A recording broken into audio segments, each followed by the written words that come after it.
¿Has pensado alguna vez en qué pasaría si tu cofundador decidiera irse mañana? ¿O si un inversor te ofreciera una valoración astronómica a cambio de una cláusula que podría costarte el control de tu empresa? Hoy vamos a desentrañar los entresijos de las rondas de inversión en startups, desde la fase Seed hasta la serie C y más allá. Soy Ángel Iglesias, abogado mercantilista, y te doy la bienvenida a mi Lextelier.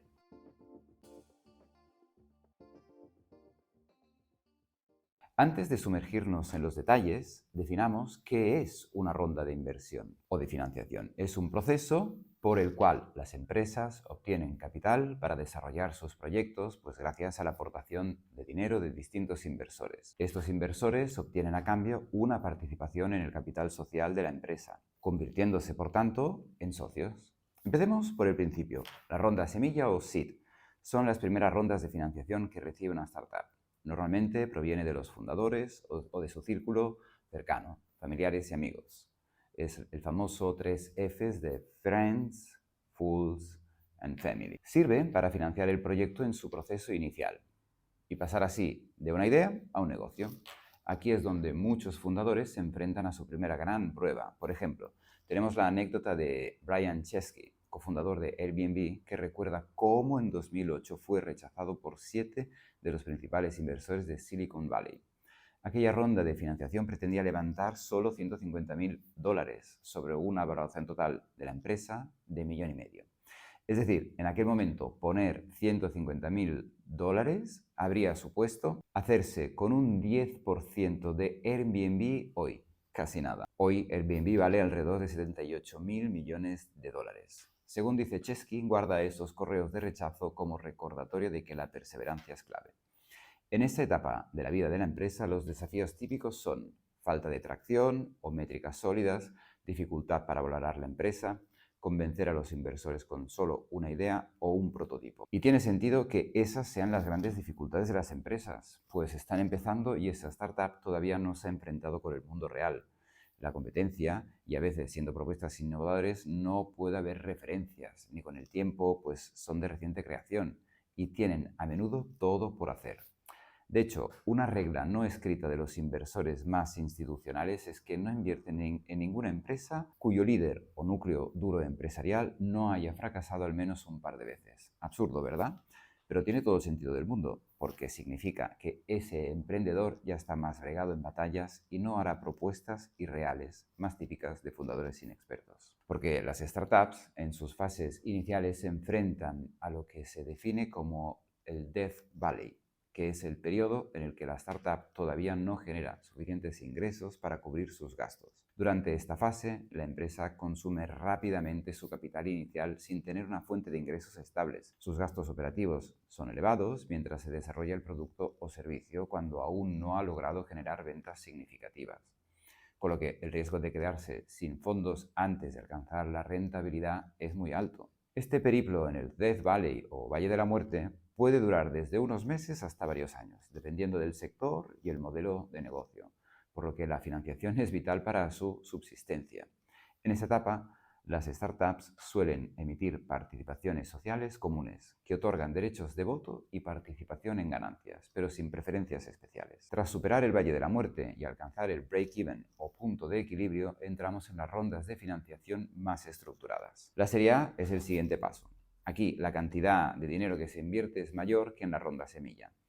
Una vez desarrollada la idea, lo que se busca con esta ronda es conseguir inversores que proporcionen el capital necesario para aumentar el equipo y crecer, y así comenzar a generar ingresos. Típicamente se busca entre 1 y 5 millones de euros y las participaciones sociales emitidas en esta etapa suelen ser similares a las del capital semilla, manteniendo un equilibrio entre derechos económicos y políticos. En esta fase, los retos típicos para los socios que quieren atraer inversión podemos resumirlos en los siguientes. Demostrar que el modelo de negocio es escalable, atraer a inversores de mayor calibre, saber gestionar adecuadamente las expectativas de crecimiento y atraer a inversores.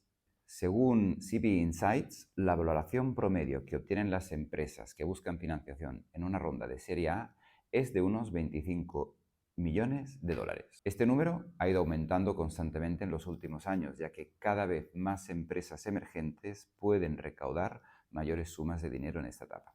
Por tanto, es importante tener en cuenta que este número es solo un promedio y hay muchos factores que pueden afectar a la valoración de una startup, como el sector en el que se encuentra, la etapa de su producto y el tamaño de su equipo. Luego, el siguiente nivel lo tenemos con las rondas de inversión de la serie B. Esta ronda se realiza cuando la empresa ya comienza a ser rentable. El objetivo es buscar inversores para aumentar el valor de la empresa, escalar su modelo de negocio y expandirse.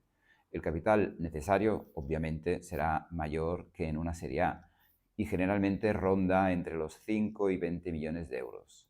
Aquí los inversores suelen recibir acciones con preferencia económica, especialmente en dividendos, pero cediendo sus derechos de voto. Es un equilibrio entre la seguridad financiera y la influencia directa en las decisiones de la empresa.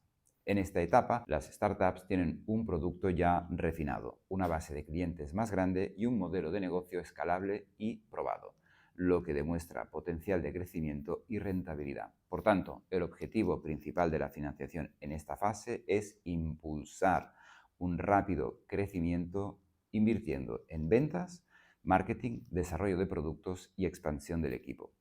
Los inversionistas en esta ronda incluyen firmas de capital riesgo, firmas de capital privado y en algunos casos inversionistas corporativos estratégicos que agregan valor más allá del apoyo financiero, como experiencia en la industria, acceso al mercado de asociaciones tecnológicas, etc. Un resultado del que típicamente se benefician las empresas en estas rondas es la expansión de su oferta de productos o servicios y el escalado de su base de clientes, especialmente en mercados que van más allá de su público objetivo inicial. A continuación nos encontramos con la serie C, que marca la fase de maduración de la empresa. Ya está consolidada y el objetivo es el desarrollo de nuevos productos, adquisiciones o la preparación para una salida a bolsa. La cantidad de financiación que necesita es mucho mayor que en las series A y B, superando generalmente los 20 millones de euros. En esta etapa, los inversores suelen recibir acciones sin derechos políticos ni preferencias económicas especiales, dado que el riesgo de perder la inversión es considerablemente menor.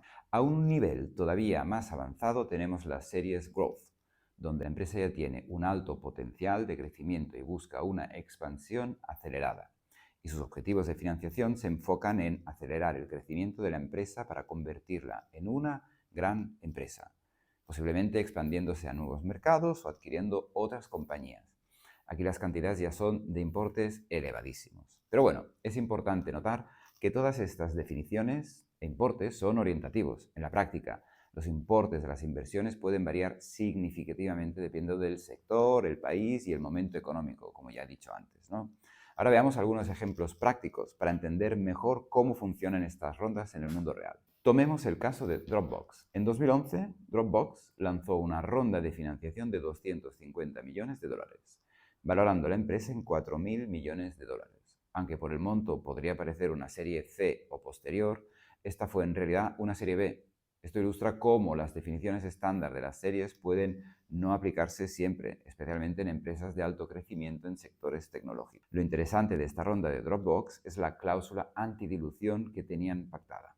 Era una cláusula de trinquete total o full ratchet, si usamos su expresión en inglés. Un mecanismo que permite a los inversores iniciales convertir sus acciones al precio más bajo al que se emitan nuevas acciones en el futuro. Para entender mejor cómo funciona, imaginemos que los inversores iniciales pagaron $10 por acción. Si en una ronda posterior Dropbox hubiera emitido nuevas acciones a $5, la cláusula de trinquete total permitiría a los inversores iniciales ajustar su precio a $5, duplicando efectivamente su número de acciones. Esta cláusula redujo la participación de los fundadores y empleados, pero el fundador, Drew Houston, no se alarmó. ¿Por qué? Porque anticipaba que esta nueva ronda aceleraría el crecimiento y la valoración futura de la empresa. Además, negoció un mayor pool de opciones para los empleados, equilibrando así la dilución con la retención de talento. Este pool significa apartar determinadas participaciones para ofrecerlas a los propios empleados, generando un mayor vínculo del empleado con la empresa. Pero ya lo volveré luego sobre este pool de opciones para empleados cuando hablemos del cap table. Sigamos con ejemplos. Pasamos ahora al caso de Airbnb en 2015, que ilustra cómo manejar las complejidades de rondas avanzadas tiene su intríngulis. Cuando Airbnb recaudó una ronda de 1.500 millones de dólares, empleó una cláusula antidilución de promedio ponderado o weighted average, si usamos también aquí la terminología inglesa. A diferencia del trinquete total, esta cláusula ajusta el precio de las acciones existentes basándose en una fórmula que considera el número de acciones nuevas emitidas y la diferencia entre los precios antiguos y nuevos. En la práctica, si Airbnb hubiera emitido nuevas acciones a $8 cuando los inversores anteriores pagaron $10, el ajuste no sería directamente a $8, sino a un precio intermedio calculado. Esto aumentó la participación de los inversores de última etapa, que habían invertido más a una valoración más alta, pero de forma más moderada que con un trinquete total. Lo destacable es que los inversores de última fase acordaron limitar su ajuste a un aumento del 20%, manteniendo así un equilibrio justo con los primeros inversores. Esta decisión ejemplifica cómo alinear intereses entre diferentes rondas de inversión puede ser clave para el éxito a largo plazo. Otro caso interesante es el de Facebook en 2008. Facebook recaudó 200 millones de dólares con una valoración de 15.000 millones de dólares, una caída notable desde los 50.000 millones anteriores. Facebook tenía una cláusula Pay to Play, un tipo específico de protección antidilución. Esta cláusula requería que los inversores existentes participaran en la nueva ronda para mantener sus condiciones previas. Si no lo hacían, sus acciones se convertían en una clase inferior con menos derechos. En la práctica, esto significaba que si un inversor inicial no aportaba más capital en esta ronda a la baja, podría perder su preferencia en liquidación o sus derechos de voto. Esta estrategia incentivó a los inversores existentes a seguir apoyando a Facebook, incluso en un momento de valoración a la baja, y evitó que los nuevos inversores diluyeran excesivamente a los antiguos. Sin embargo, este tipo de cláusulas pueden generar tensiones si no se manejan con cuidado, ya que algunos inversores pueden sentirse presionados a invertir más de lo que desean. Es importante saber que la aplicación de esta cláusula varía según el contexto. Por ejemplo, en Estados Unidos suele implicar la conversión de acciones, mientras que en España, donde es menos común tener distintos tipos de acciones o participaciones sociales, las consecuencias pueden ser diferentes, como la pérdida de ciertos derechos. Como siempre, la clave está en el equilibrio y en entender las consecuencias a largo plazo de cada decisión. Bueno, y ahora que hemos visto algunos ejemplos de inversiones y cláusulas antidilución, veamos qué ocurre tras la inversión. Pues que a medida que avanzamos en las series de inversión, la complejidad aumenta. Cada ronda añade nuevas capas de términos y condiciones, lo que puede condicionar y resultar en un cap table muy complicado. ¿Pero qué es exactamente un cap table? Bueno, pues el cap table o tabla de capitalización es un documento que muestra la estructura de propiedad de una empresa. Incluye todos los valores de la empresa, acciones comunes, preferentes, opciones, etc. y quién los posee. Es una herramienta esencial para entender cómo las diferentes rondas de financiación afectan a la propiedad y el control de la empresa. Un cap table complejo puede comprometer futuras rondas de financiación o incluso una potencial salida a bolsa. Por ejemplo, imagina una startup que ha pasado por 6 rondas de financiación, cada una con diferentes tipos de acciones, preferencias de liquidación y cláusulas antidilución. Al llegar a una serie C, los nuevos inversores o el mercado pueden encontrar difícil valorar la empresa debido a la complejidad de su estructura de capital. Es aquí donde entra en juego la importancia de mantener un cap table claro y comprensible desde el principio. Cada decisión tomada en las primeras rondas puede tener repercusiones significativas en el futuro. Más en concreto, ¿cómo debe ser tu cap table ideal? Lo primero, sencillez. Keep it easy. Un cap table complejo es como un laberinto para los inversores. Cuanto más fácil sea de entender, más atractiva será tu startup. Piensa en el futuro. Reserva entre un 10 y un 20% de ese equity para ese talento que aún no has contratado. Lo que comentaba antes del option pool o pool de acciones con el ejemplo de Dropbox. Los inversores adoran ver un option pool bien planificado. Estructura un esquema de vesting para los socios fundadores. Un buen esquema de vesting no solo atrae inversores, sino que demuestra tu compromiso a largo plazo. Es como decir, estoy aquí para quedarme. Pero ojo con dar demasiado equity al principio. Es tentador, lo sé, porque te da más dinero, pero puede complicarte la vida en futuras rondas.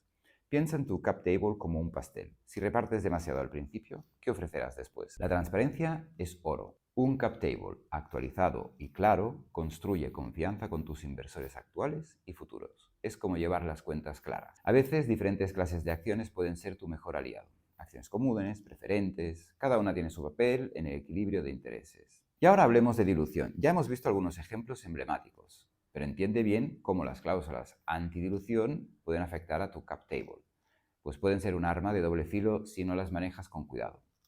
Por último, considera cláusulas de recompra para empleados que se van. Te dan flexibilidad y control sobre tu cap table a largo plazo. Pero ojo, no hay que olvidar que cada startup es única. Lo que funcionó para unas empresas puede que no sea lo ideal para la tuya. La clave está en entender profundamente las implicaciones de cada decisión financiera y legal que tomes. Así que al estructurar tus rondas de inversión, considera cuidadosamente el tipo de acciones que emites en cada ronda y sus derechos asociados. 2. Las cláusulas antidilución y cómo pueden afectar la propiedad a largo plazo. 3. El balance entre atraer inversión y mantener un control suficiente. 4. Cómo cada decisión afectará tus opciones en futuras rondas. 5. La alineación de intereses entre fundadores, empleados e inversores de diferentes etapas. En mi experiencia asesorando startups he visto cómo decisiones aparentemente pequeñas en las primeras rondas pueden tener un impacto enorme años después. Por eso es fundamental abordar cada ronda de inversión con una visión estratégica a largo plazo. Bueno, y si te ha resultado útil este vídeo, no olvides suscribirte para más contenido sobre aspectos legales de las startups. Y si tienes preguntas específicas sobre la situación, déjalas en los comentarios. Vuelve cuando quieras a Milex Telier.